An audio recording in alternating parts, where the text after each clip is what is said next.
Hello, I am Light, and this is my channel. I want to add a comment here before the next recording starts. This is a little different than what you will normally hear on my channel. It's um, it's not fiction. It's not about a haunting. It is a person's very real experience in their life and a question that they want to pose to our community. My friend Robert is going to tell you um, about his experiences with suicide and how it's touched his life. And his question is there a possibility that there is something out there, something paranormal perhaps, that has a connection with suicide? In particular, as many of us are aware, one of the main killers of men under the age of 30 these days is suicide, where I'm from and also where he is from. So this has touched both of our lives, actually.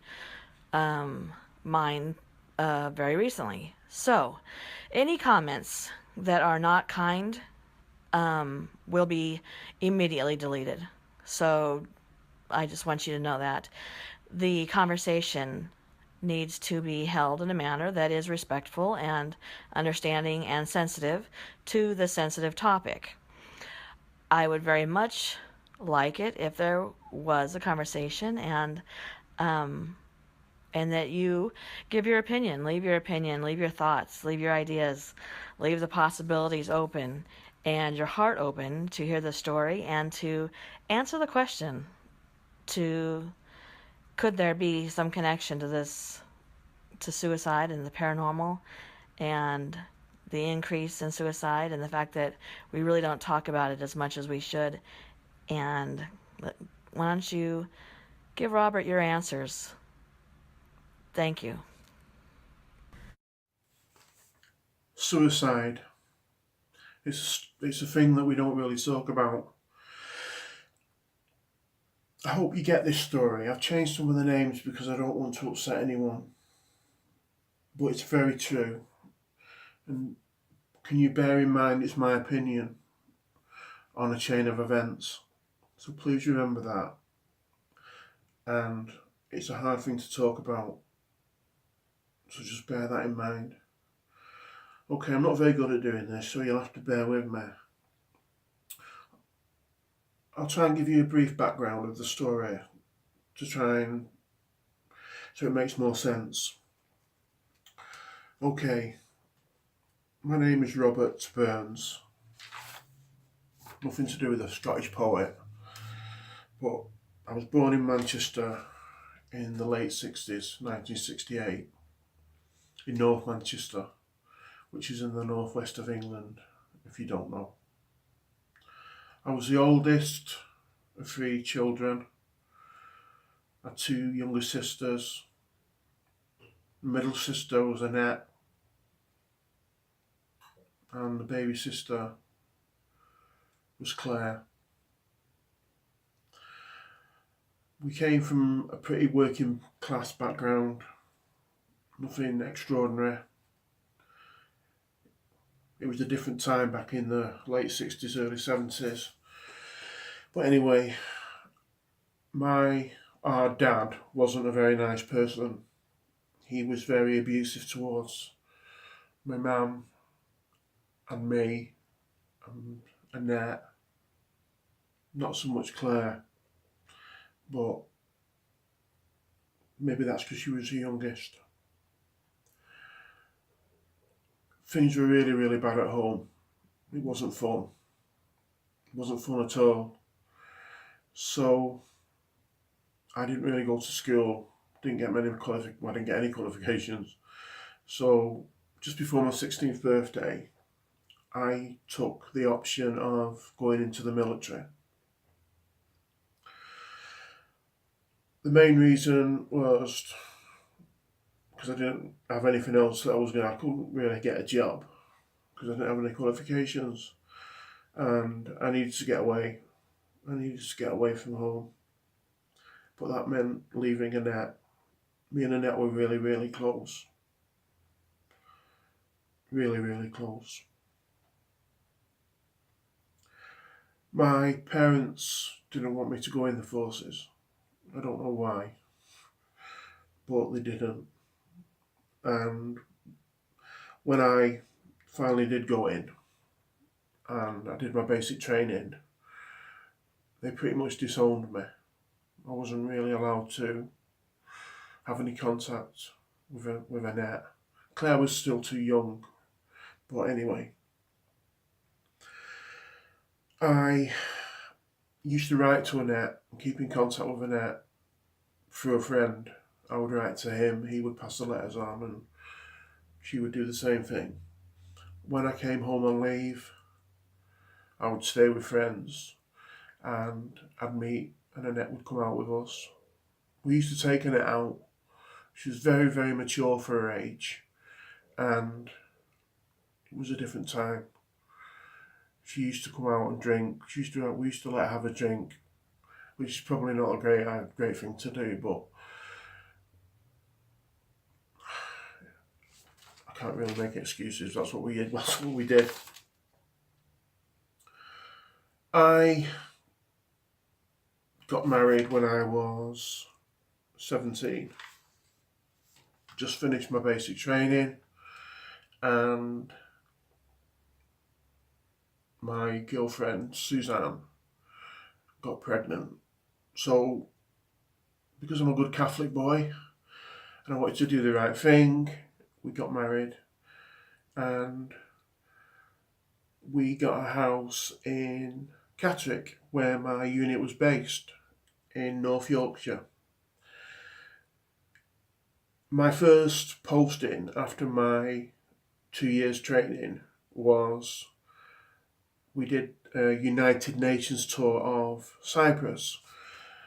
Cyprus wasn't the sunny holiday resort it is now. It was pretty much a war zone.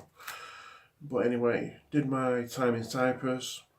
While I was in Cyprus,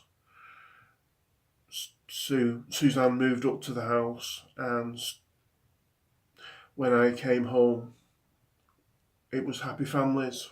I had a house. I wasn't living in the barracks anymore. I was living in my house. The situation at home for Annette and my mum had got pretty bad. My mum and dad were not getting on at all. My dad gave my mum a really, really good hiding, bad one. And my mum left and took the girls to stay with a friend. And I think she was gone about a week. I tried to get home, but I couldn't. So anyway, after a week, 10 days, my dad started talking to my mum, and the girls weren't going to school because the school was really close to home. So he said he would move out of the house and go back to live with his dad, and my mum could go home so the girls could go back to school, back in their own beds. And from what I've been told, my mum was doing okay. My mum had, both my mum and dad had a drink problem, but my mum was doing okay. And we started talking again, and I even came home on leave with Suzanne, and by this time I had 2 children. So my mum was a grandma, so she was made up to see the grandkids. I had a really nice time, really, really nice couple of days, and everything was looking up. My mum was like a different person, and Annette seemed happy. Annette was so proud of being an auntie to this little boy and little girl. It was amazing. She loved them. And everything was okay. So anyway, I went back to Catterick and I found out that my mum had started talking to my dad again. He hadn't moved back in. Anyway, it was Father's Day, and Annette had gone out in the morning. She had a Saturday job working in Manchester city centre, at a big department store called Kendall's, and she used to dress the windows, and she really, really loved it. She really loved the job, and they loved her, and she was, even though she was only sort of 14, 15, she was really, really independent and really mature. So anyway, this day she'd gone to work in the morning, and she then came home and went to, there was a big park where all the kids used to hang out, and they used to pretty much do what kids do today. They'd get cheap cider and cheap, this drink called Wicked. If you're listening to this in America, you probably don't know what I'm talking about, but it was really strong, like a spirit. But anyway, that's besides the point. So it was a nice day. They were all sat around being dickheads and fucking about. And then all of a sudden, she just said she needed to go home to get something. It wasn't far away, really. So she went home, and when she got in the house, she saw all my dad's stuff was back in the house, and my mum and dad were in bed. I'll leave it up to your imagination to what they were doing. So Annette knew that they were back together, and she was devastated. I don't know where Claire was. But anyway, they had got their stuff ready to go out that night. So she knew that 9 times out of 10 they'd get really, really pissed up and come home and it would kick off, because that was a pattern. So my mum was on an antidepressant tablet called temazepam. Annette waited for them to go out, and she went in the house. No one was in. Locked the bedroom door and took 12 of my mum's temazepam, and she'd been drinking alcohol as well. So anyway, they came home and they found that she was unconscious. She wasn't dead. She was unconscious. Now, they took her to hospital, obviously. There was things happened before she went to hospital involving my dad, which I don't want to go into. It's another story. But anyway, they took her to hospital, and her heart kept stopping. They tried everything. They even opened up her chest and tried to massage her heart by hand. But she died. And I can't even put it into words how devastated I was. But anyway. Now Claire is grown up now. She's got 3 beautiful children. She's with actually a friend of mine, and he was a friend of Annette's as well. I never spoke to my sister Claire for a long, long time, and I never spoke to my mum for a long, long time. My mum's died, and my dad's died, so there's just me and Claire left. A few years ago, maybe 2 or 3 years ago, we got back in touch with each other, and more so for my children and for her children, I think anyway, and things are okay. We haven't really talked about it much. Me and her partner have, but we have different versions of what happened, and she believes that it was a cry for help. I don't believe it was a cry for help.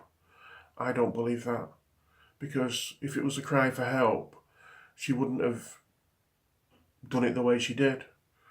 She knew she wouldn't be found and it would be too late. She wasn't stupid. But anyway, I can't change the way Claire feels. But I spent a lot of years being selfish and letting her deal with a lot of stuff that I should have been there to support her with. But I didn't. I don't know if that makes me a bad person. I've just come home from church and I've said my prayers for her and her family. Maybe when I die, I'll go to hell for what I did, but I don't know. Let's not make this religious. So anyway, my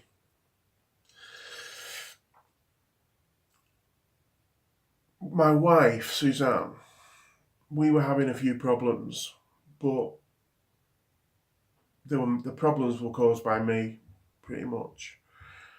I wasn't a very good husband. I have never hit or struck a woman. I know they say there's a pattern there when you have witnessed domestic violence, but I have never done that. I swear to God I haven't. But I have had a lot of affairs and I didn't treat it very well. And 2 weeks later, Suzanne took her own life. She took an overdose and fell down the stairs and broke her neck, and she died. I didn't deal with that very well, as you can imagine. And I've had I'm 50 this year, 2 friends in the army who one minute were fine and the next minute they took their own lives, and a friend from childhood who was the most unlikely person that would commit suicide, and he did. The point of this video is I don't believe people just wake up and think, I'm going to kill myself. I think that people do try and use suicide as a cry for help, but if a 15-year-old girl can commit suicide, if you want to kill yourself, you'll kill yourself. I'm not talking about self-harm, I'm not talking about anything like that. I'm talking about someone who doesn't want to be here anymore, has had enough. That's what I think happened with Annette. She was just thought, I can't go through this anymore, I don't want it, and made a conscious decision, and she killed herself. I think there could be some external force at play here. I don't know what that force is. I have been through a lot of things in the military, a lot of things. I've seen a lot of things that maybe people shouldn't see. And I've been very low, and I've wanted to commit suicide. And the simple reason I haven't is because I'm a coward. People will say that, and there's hundreds of YouTube videos about this, that committing suicide is the easy way out. You're full of shit. It's not the easy way out. It's not the easy way out. I think committing suicide is probably the bravest thing you could ever do. But, like I said at the beginning of this, that's my opinion, and I don't know. Could there be something else? Could there be some external force that science won't recognise? There aren't studies done about suicide. No one wants to broach the subject. No one wants to talk about the subject. And I can't understand why. I'm living in a part of the world now where male suicide is the highest in the whole of the UK. And I live in a beautiful part of, it's probably the most beautiful part of the UK, in a place called Cornwall. And young males between something like 18 and 30, there's so many committing suicide each year. There must be something else going on here. Maybe I'm stupid, maybe I'm crazy. I can probably imagine you rolling your eyes and thinking, what's this dick talking about? But use the comments, answer me. What do you think is going on? Is it just a cry for help? What do you think? Do you believe that? Do you believe that? And I'm not doing this for sympathy. I'm not, oh, feel sorry for me. I've been through a load of shit. That is not the point of this. So if you think that, I'm sorry, but that isn't the point of this video. I have been given the opportunity by a friend, Exit Light, and I want to use this forum, and I want to use the comments, and I want to get people talking about this, and I want to know what people think. So use the comments, like I said. That's me about done.